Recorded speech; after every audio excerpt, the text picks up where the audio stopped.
Hello everyone, how are you today? Me personally, I'm okay.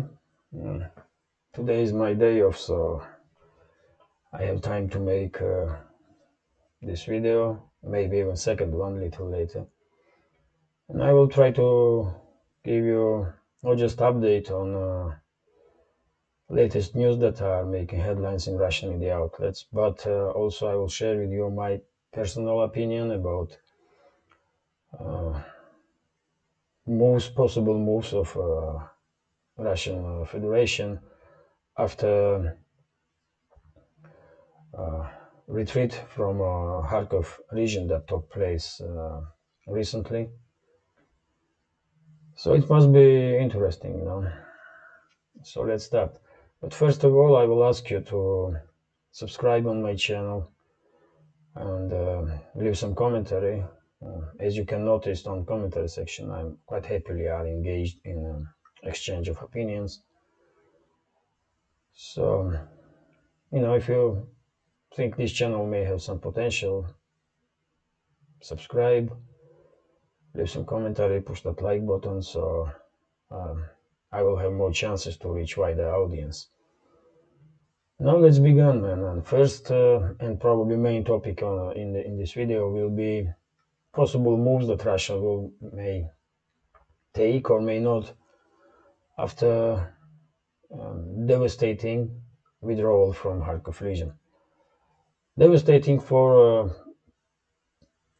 part of Russian society because, as you understand, not everyone are actively engaged in news world, and not everyone actively are uh, following developments on Ukraine. But that part of society that are interesting in this topic mainly was devastated. And I'm pleasantly surprised that Zelensky's regime did manage somehow to pull off quite successful counteroffensive in Kharkov region. So now is the main topic in Russia is to how will Moscow respond on this development. And there is two directions that mainly are discussed in Russian media or Russian blogosphere on Telegram channels and other platforms. First is that special military operation should be and must be and probably will be upgraded up to anti-terrorist operation. And second um, direction of discussion is that Russia should mobilize reservists and declare war on Ukraine.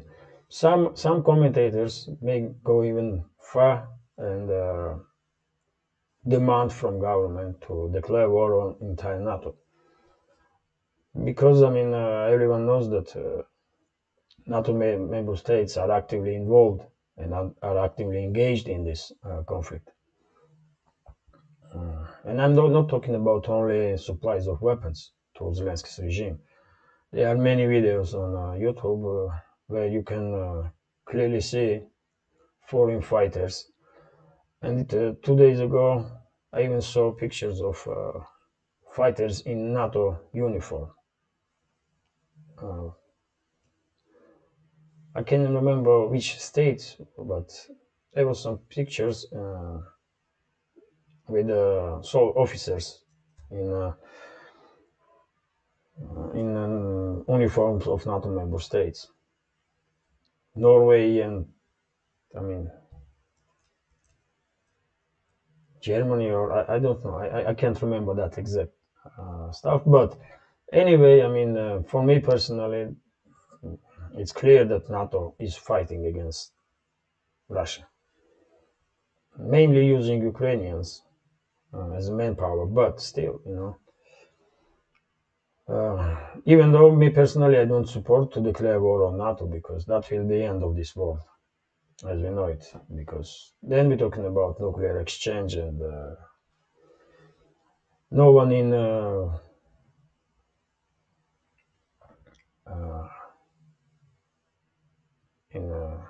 good mind will ask for it, or demand like end of the world. So I will give you my take, what will happen. In previous videos, I did talk about possibility that Russia will mobilize uh, reservists in October, November, uh, and in winter time, Russia will start general counteroffensive. That was my take, like months ago, 2 months ago, and I still believe that this opinion is quite logical because it was obvious for me that Russian forces lack manpower on the front line because Ukraine is a huge country, front line from let's see Black Sea towards Kharkov. It's hundreds and hundreds of kilometers, thousands. Uh, so of course, 200, 150 to 200,000 soldiers that Russia presents on the battlefield in this special military operation concept, this is not enough to fully secure front line and to do some big scale offensive operations. So I do believe that in a few months' time there will be some mobilization in Russia, and at least 300 to 500,000 reservists will be called to serve in army. Maybe even more, because as I understand, Russia easily can mobilize up to 1.5 million people. Then point will then main difficulty for Russian side will be logistical issues because it's not enough to mobilize people. You have to provide these reservists with weapons, with training, at least basic training, with winter coating, with food and the rest of it. So that's why I have some doubts that there will be some like huge scale mobilization. But 300 to 500,000 reservists probably will be called to serve. And that's gonna be, in my understanding, that even though I'm not a military expert, but in my understanding, if Russia mobilize reservists that have some experience, if they mobilize people like me who don't have any military experience, then 500,000 people don't change much on the front line because I'm not. I have to learn everything, man. If they mobilize me, for example, which may happen, I have to learn this military stuff from the basics. Like how to operate AK, for example, and how useful I may be on the front line. Not much, man, because it takes years, man, to get some experience, real experience and knowledge. But if Russia will mobilize people that has some experience, who did serve in military conflicts, then 300 to 500 reservists can do almost anything and achieve any goals. So that's what I'm thinking, man. I think in Moscow they had some painful realization that this special military operation, is not working in the way that they probably were anticipating. There are not enough manpower on the front line. there are some problems with logistics, with the equipment, and now in Russian Telegram channels, you may see a lot of discussions that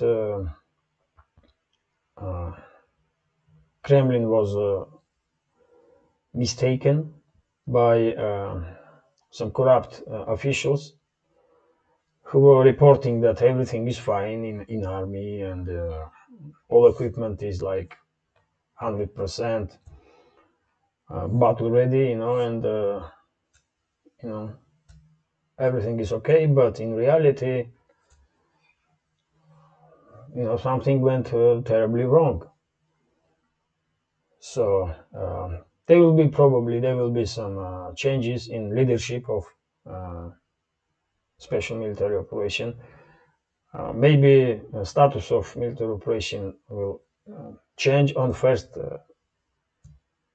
on first, like in next 2 weeks they may change status on anti-terroristic operation, and then they may find some. I don't believe that Putin will declare war on Ukraine, but I do believe they will find some ways, legal ways, to mobilize people. Uh, to mobilize people, they may like introduce some new bills on parliament, and that will give them opportunity to mobilize reservists without declaring war on any particular state. And after this special military operation will be upgraded to anti-terroristic operation, reservists may be called, and in winter time we may see a huge, large-scale offensive from Russian side. That seems logical for me, because if Russia manages to deal with logistic issues, then winter will be very much appropriate time to do some, you know, offensive operations, because Zelensky's regime and forces that are loyal to Zelensky will not be able to use cover of the forest and bushes, and I mean, if probably they will experience huge difficulties with logistics, and that will give Russian side upper hand. But still, this is just my guess. This is my guess because for now, what I can tell you, I mean, observing the society's mood on, if I may say that way, on Telegram channels or some other social networks. It seems like people are lost somehow, because no one truly. There's many people, not no one, but many people are lost, and there is no understanding of what is truly happening, and you know, it's not good sign when society, at least partially, are losing confidence that political and military leadership definitely know what they are doing, and they have enough qualification to achieve targets that are declared. So, and nowadays, I mean, you probably are watching news updates, and nowadays there is much talk about possible counteroffensive of Zelensky's regime on Zaporozhye, in Zaporozhye region. And if they did pull off this counteroffensive successfully, I can't even imagine what will happen in Russia next, because for now, even it seems like questions are starting to be asked by uh, die-hard Putin supporters. Even they don't really understand no more what is going on. So this is, this is quite a risk for Putin and his people because they losing their ground. They losing people, support of people that were uh, behind them. For all these years. But now, even die-hard Putin supporters do have some questions. Why, for example, one of the main questions, people do ask, if we are engaged in this conflict, and how no matter how you're gonna call it, this is military conflict. Why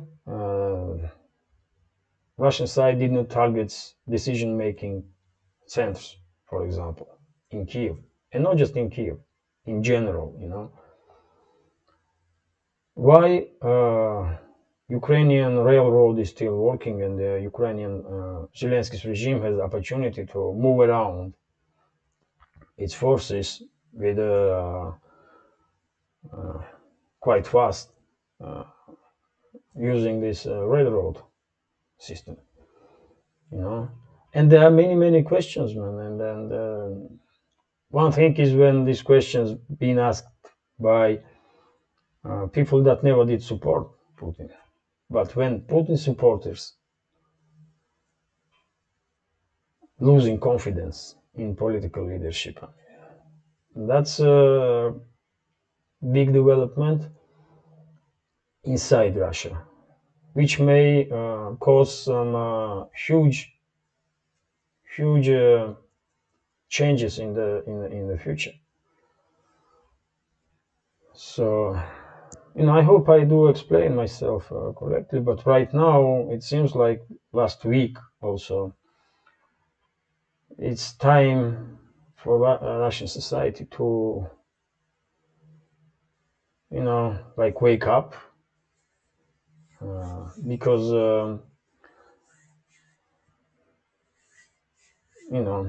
something must be done. And if political and military leadership will not be able, for various reasons, to deal with the issues, that may cause some disturbances inside Russia. And that's, in my understanding right now, that's the biggest danger for Russia, because one more retreat from front line, like it just happened in Kharkov region, and it may become devastation for Russia's inside uh, stability, you know. So let's see and wait, man.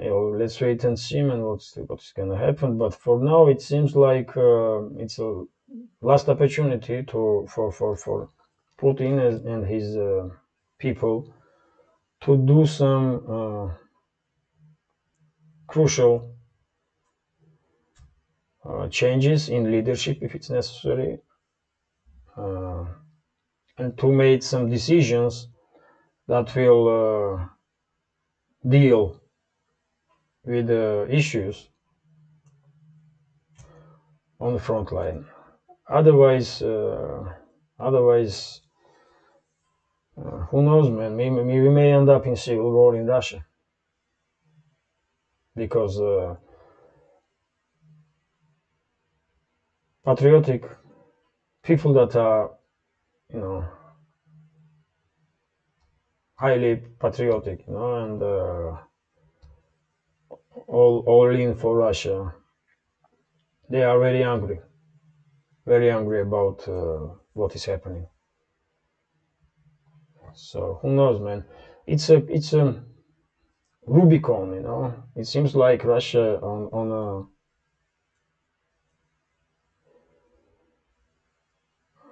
closing on its Rubicon, after which there will be no no way back, man. So this is it, probably what I was like to talk about in this video. One thing is when people outside Russia are commenting stuff. Second is when people from Russia are talking about this stuff. Me personally, I'm not saying that my opinion means anything more than opinion of one single person, me. But still, man, uh, I do read, watch, listen to audience in Russia, and it seems that some some some crucial point is closing, you know, and it's maybe like it's maybe like big win for Russia, or it may be devastation. You know, me personally, I do believe that if Moscow makes right decisions and if Moscow puts right leaders in in military operation, then Moscow will achieve objectives. But if Moscow will continue act like everything is okay, then we may end up seeing scenario like we see quite recently when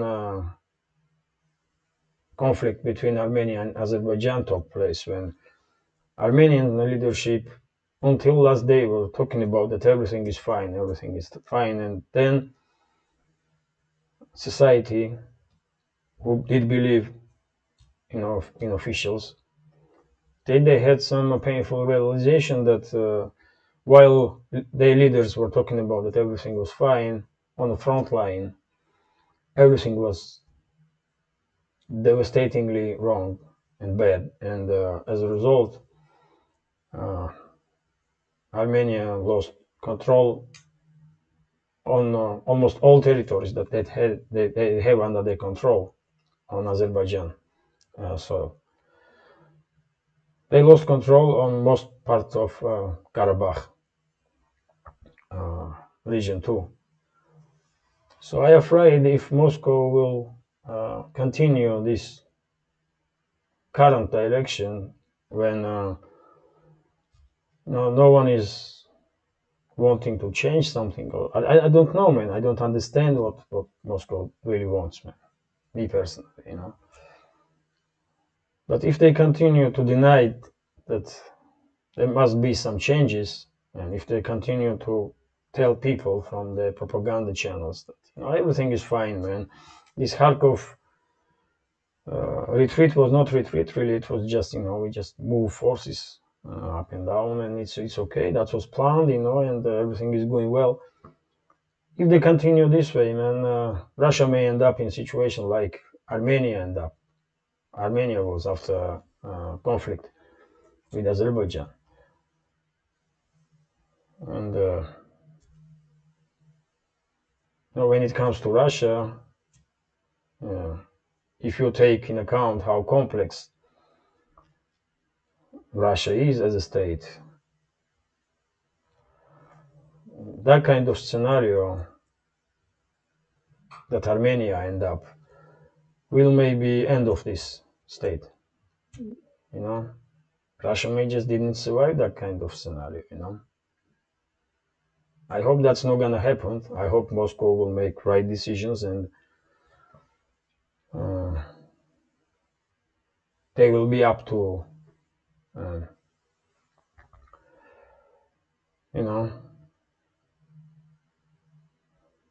they will do right decisions, and manage to stabilize situation and deal with this conflict in a better way. But if not, then I mean,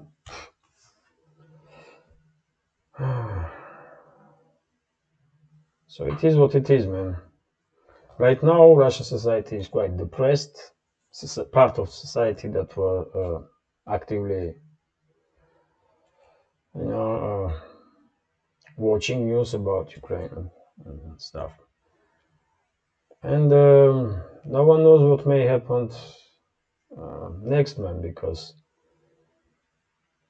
people are losing trust in leadership, in military leadership, in political leadership, and that may cause some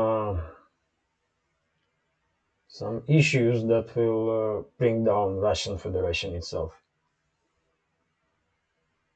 It's very, as I said, man, it's Rubicon. It seems like Russia on its Rubicon right now. So let's wait and see, man. I hope I did give you some, in proper English, in an understandable English, what my opinion is about all this stuff. In next video this afternoon, I will talk on the news that are making headlines in Russia today. But I think I had to address all this stuff, and I did it. This is it for now, man. This is it for now. Please, if you can, subscribe on my channel, leave some commentary, and take care.